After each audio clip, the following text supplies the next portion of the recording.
So, I want to spend some time today to talk about this because if you're serious about creating a lead generation tool to grow your professional practice, then this is it. It's very cost effective as it costs close to $0 to implement, except for your time, and the return on investment is huge. This will bring in new business to your practice when you do it right and when you do it consistently. I'm Sylvie Garibaldi, founder and CEO of a well established marketing training and done for you services company, tailored specifically for the modern legal and financial professional worldwide. While it's taken some trial and error to figure out which methods get the best results for professionals who are looking to grow their practices, fast forward to today, my team and I have nailed down and perfected a process that has helped so many of our clients consistently achieve outstanding results and create a legacy for their practices. I created the Serve First, Sell Later marketing podcast to give you simple, actionable, non-salesy, and results-driven marketing to grow your legal or financial practice like so many of our clients have. If you're a lawyer, mediator, financial, or divorce professional who is looking to become highly visible and wants to create a practice that makes an impact, then you're in the right place. Let's dive in. Hello, everyone, and welcome back to episode 8 of the Serve First, Sell Later marketing podcast. Today, we're diving into a game-changing approach that will have you reaching for your notepad and pen in no time. But first, let me ask you this. Have you ever felt like your expertise as a professional and your valuable insights just weren't reaching the audience that they deserve? So, we live in a world where the majority of the population is constantly connected online, which means we have a captive audience at our fingertips, just waiting to hear what we have to say. So, imagine being able to step onto a virtual stage and deliver your message directly to this engaged and attentive audience. And that's what we're going to be talking about today: how to leverage virtual stages for your online marketing strategies. And the significance of having a captive online audience really can't be overstated. It's an opportunity to showcase your expertise, connect with potential clients, and really make a lasting impression. So I want to spend some time today to talk about this because if you're serious about creating a lead generation tool to grow your professional practice, then this is it. It's very cost effective as it costs close to $0 to implement, except for your time, and the return on investment is huge. This will bring in new business to your practice when you do it right and when you do it consistently. Okay, so virtual stages come in many forms. And the first one I want to touch on are social media platforms, live stream shows, or even online communities. So, for instance, you could host your own live show on LinkedIn, Facebook, Instagram, or YouTube. And you could even appear on someone else's live show, leveraging their audience for instant exposure to new prospects. And so I think another type of virtual stage that I want to touch on right now is online communities. So, for example, if you're a divorce mediator and you know a divorce financial professional who has their own private online community, you could actually deliver a talk to a group of divorcing clients within that community. But why you should consider speaking on virtual stages is because the benefits are numerous. Firstly, it brings you instant exposure to new prospects. And by leveraging the stages of others, their followers become your audience. So their followers become your audience. Very powerful. And this not only expands your reach, but it also endorses your credibility as being introduced by a trusted source. So I think you see where I'm going with this. So, speaking on virtual stages also helps you build your brand awareness and establish you as an expert in your field. And without a doubt, bring in new business. And I can't stress this enough. Moreover, public speaking, even in a virtual setting, can boost your confidence, it can improve your communication skills, and it can foster personal development. So it's a win-win in so many different ways.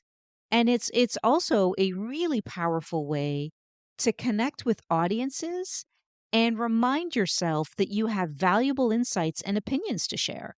And so, whether it's on social media, whether it's in an online community, these virtual stages can be a real game changing strategy for marketing your professional practice. So, I want to also share some real life success stories of professionals who've used the power of virtual stages to expand their reach and grow their practices. So, as an example, let's start with Rachel, who's a certified divorce financial analyst who embraced the virtual stage with open arms. So, using the strategies that we teach, Rachel booked not one, not two, but 7 virtual stages in less than 3 months, all through using the strategies that we teach on LinkedIn. And so her success is a testament to the effectiveness of connecting with the right profiles who could benefit from her expertise. Now, Rachel's approach was strategic. She identified other potential partners and professionals who already had a captive audience on LinkedIn, and so an audience that was going through separation or divorce. So by speaking in their private online communities, she was able to deliver valuable talks directly to those who needed her guidance the most. And I can't stress how important that is, because it's a very targeted approach that for Rachel became a monthly revenue generator. And so it's super, super important to understand that when you are targeting the right audience, it can make a world of difference to your results. All right, another great example is Elizabeth, a client of ours who's a divorce lawyer who took a slightly different route. She set up a series of Zoom rooms advertised through her social media channels and website. And what she did is she presented on topics that were really critical to divorcing families. And despite the fluctuating attendance, her consistency paid off. It paid off because she welcomed 3 new clients, all from the comfort of her desk.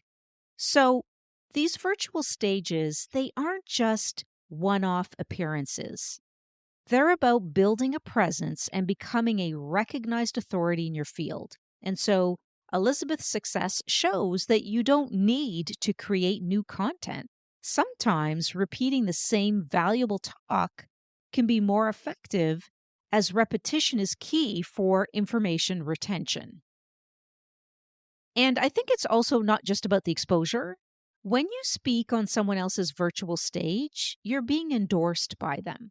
And so their audience becomes your audience, and their trust becomes your credibility. And so this is a really powerful form of marketing that can rapidly build your brand awareness and establish you as a thought leader in your space. And I think it's also important that it's not just about sharing information, it's about providing a transformation. And so, as professionals, your clients are seeking outcomes and solutions to their problems. And by speaking on virtual stages, you're not just reaching more people, you're actually helping more people achieve the peace and resolution that they desperately need. All right, so the second type of virtual stage is creating and engaging with your own online community, such as a private Facebook group or a private LinkedIn group. It's like building a dedicated forum where your ideal prospects gather. So imagine having a space where you can share insights, answer questions, and provide value directly to those who need your expertise the most. Because it's not just about broadcasting your message, it's about fostering a conversation and building relationships. So, the beauty of these online communities is that they're free platforms and they're accessible to anyone with an internet connection. And so the benefits, they're tremendous. By leading a community, you position yourself as an authority in your field and you become the go-to person for advice and guidance. So let me just talk about exposure for a moment here. When you host a group or community, you're not just reaching out to individuals, you're tapping into networks. You're tapping into networks. So each member has the potential to share your content, to invite others, and help your community and your influence grow organically. We have our own private online community on Facebook, and that's just for legal and financial professionals. So please check out our group. I'll actually put the link in the show notes for you. Okay, so another version of your online community is also your email list or your subscriber list. So, have you ever thought about your own online community as being your email list? Well, there you have it. That is an online community. So, every interaction, every piece of value that you provide is a chance to invite members to subscribe for more in depth content, exclusive resources, or even consultations. This isn't just about numbers. It's about nurturing leads and converting them into clients. And I think that's super, super important. So here's an example. If you're an elder care mediator, your group could be a resource for families seeking consensus on care for aging parents. And so by providing a space for this type of discussion and support, what you're doing is you're actually addressing the pain points of your audience and at the same time demonstrating the value that you bring to the table. And that's an example of a private online group or private online community. I hope this is making sense and I hope this is generating some ideas for you. Okay, the third type of virtual stage that I want to touch on now are podcasts, webinars, Zoom rooms, virtual conferences, summits, workshops, etc. So these platforms offer unique opportunities to connect with audiences anywhere in the world. And so podcasts, for instance, are a fantastic way to share your expertise at scale. And so they allow for in-depth discussions on topics that matter most to your audience.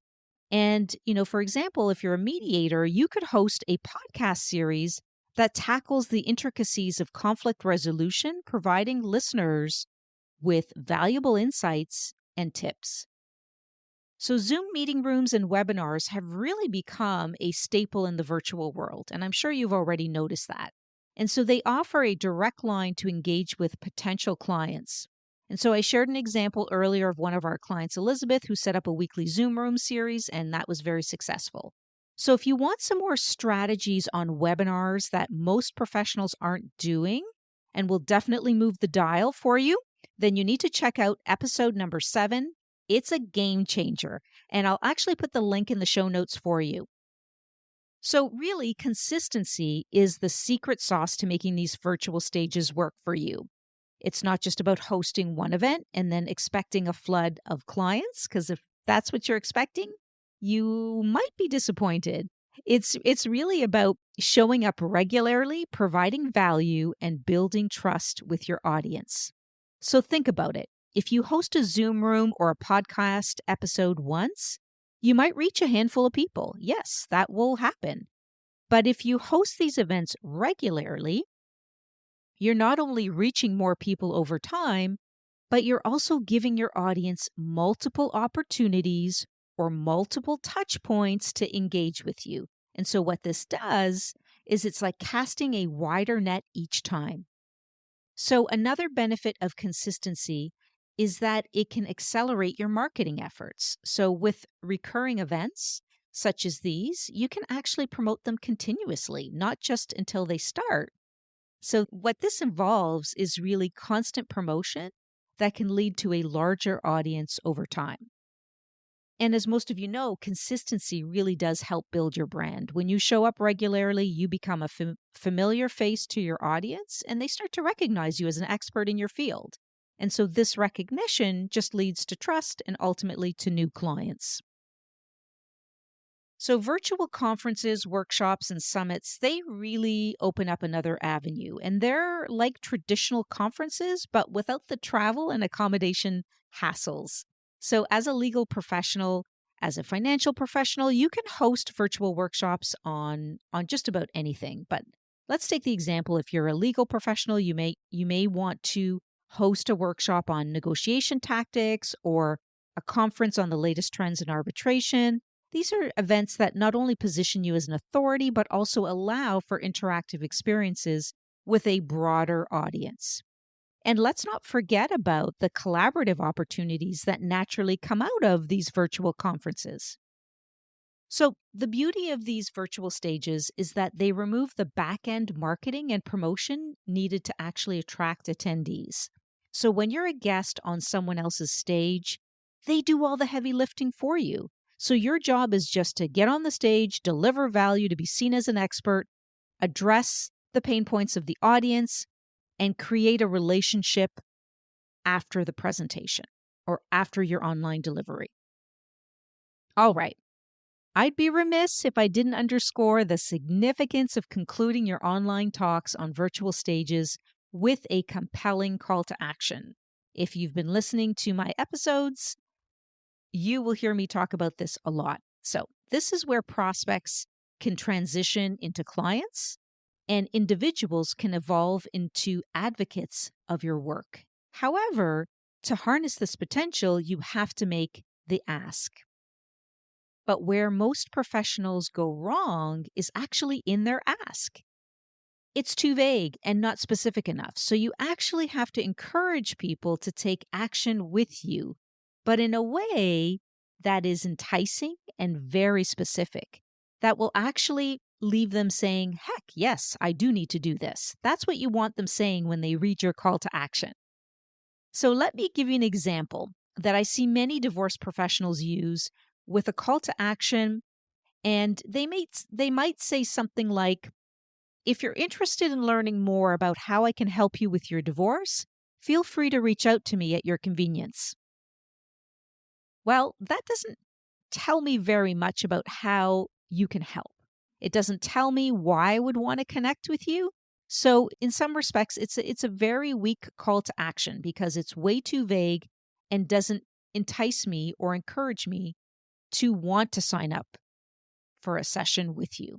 So here's an example of a stronger call to action that I might use. So if you're ready to take the next steps towards navigating divorce with clarity and compassion, then I invite you to schedule a call with me. During this complimentary session, we will, and this is where you're going to list all the things that they're going to get when they engage in your complimentary session. So you could say something like, we'll discuss your unique situation and explore personalized solutions tailored to your needs. You'll gain clarity on available options, empowering you to make informed decisions, and you'll walk away from our session with a clear roadmap to navigate the divorce process with ease. So think about these two examples that I've given you. Which one do you feel is stronger? Which one do you feel is more specific? And I think it's pretty evident. So this call to action really gives me reason to want to book a call. It encourages me to book a call, and I know what I'm going to get when I actually book the call. So super important to emphasize the importance of being clear and specific in your call to action. And I hope this example demonstrates that. You also need to make it easy for your audience to take action. So whether it's scheduling a consultation, whether it's downloading a resource or registering for an event, clarity and simplicity are key components of this. And they are so often missed. So I hope you're feeling inspired to leverage virtual stages for your professional growth. And remember that your expertise deserves to be heard. And virtual platforms offer boundless opportunities to showcase your knowledge and really to become a lead generator of your practice. And we see this time and time again. So whether you're considering hosting your own live show, engaging with online communities, or exploring the world of podcasts, webinars, and virtual conferences, just know that consistency and clarity are your allies. So consistent engagement and clear call to actions will help you build trust, establish your authority, and really ultimately convert prospects into clients.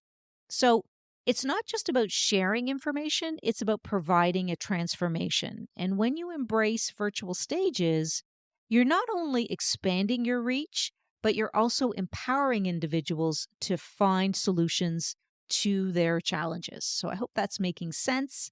Thank you so much for tuning in with me. If you found this episode valuable, I encourage you to subscribe and leave a review. Your feedback really helps us improve and reach so many more listeners just like you. So stay tuned for our next episode. And until next time, always remember, there's no better time to start than today.